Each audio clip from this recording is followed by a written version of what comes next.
Malemgi thakta laukiba miyoibagi sakhwatnabagi amadi tung koina sakhwatnabagi thaurang amadi thauramsing kayat amadi pandamsing punna laksilladuna United Nations na sahi khuding April anida Malemgi Autism Khanghanba Numit asi pangthoknaba 2008 ki December 19 da warep lauki olakpa sahi 2009 dagi leptana Malem sinba thungna Numit asi palan taurakli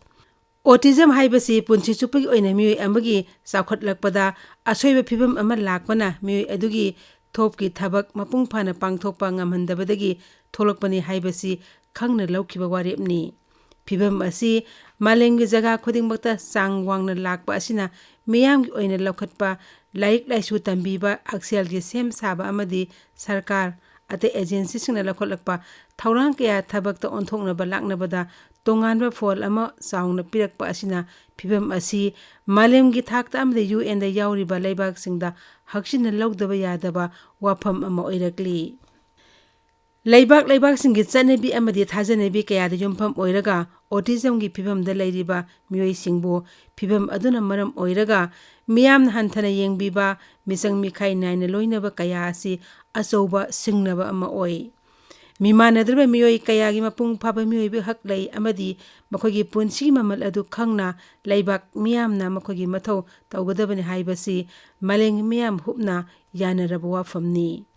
masidagi tarakpa wa ama oina autism ga sagona duna leiriba mioi sing asibusu taibang panbigi khudongchaba khudimak amadi malemda mapung phana maning tamna hingan ba haibasida miyamgi thodang lei haibasi khangmina ba haibasina Malemgi numit asigi pandamni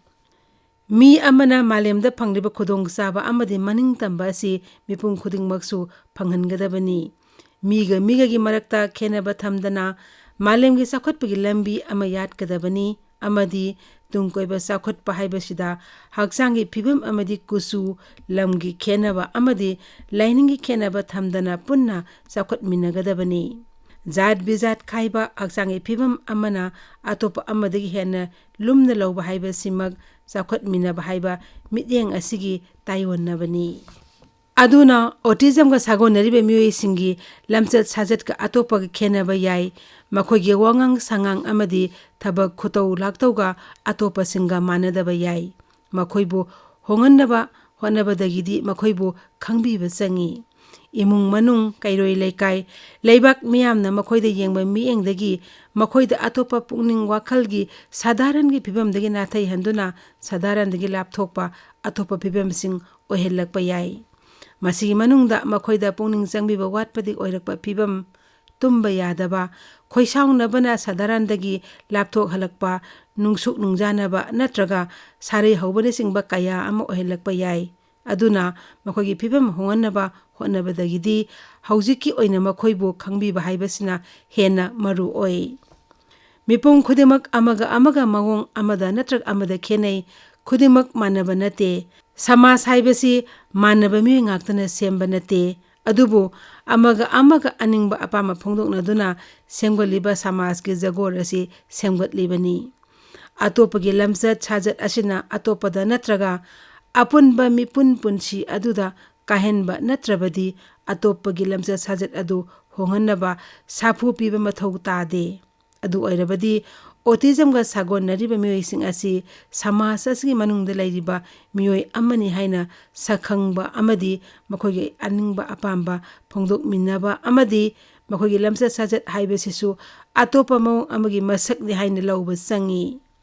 makhoibu khangbiba amadi makhoibu sengthabiba haibasina Malemgi phibam khudingmakta ikai khumnaba phida ama piba oigadawribani aduna Chanabi amadi sana lonchat khudingmakta phibam kaya khenaba sakhangbibagumna autism gi phibam asi sakhangbiba masabo saktak chanaba honabada tengbangbiba haibasi samas laibak amadi miyam lanai mioi amadi lup khudingmaki thaudang oi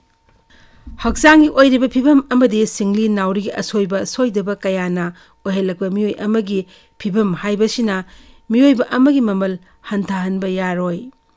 lainana maram oiraga natraga haksangi phibamna maram oiragasu ayamba miyamdagi phibam kairagasu miyoi ama Malemgi tunglam chatta sakhotnabagi lambida chatpa matamda hundoklamba yaroi मखोइगी पुंसी मही यानब होटनबदा लेबाक मियाम अमदी समाज पुमनमकी थौदांग चाउना लै हाइबसी मालेमगी autism खंगनबगी नुमित असिगा लोइनना अइखोइना मियोइबगी हक फंगनब होटनबा अमदी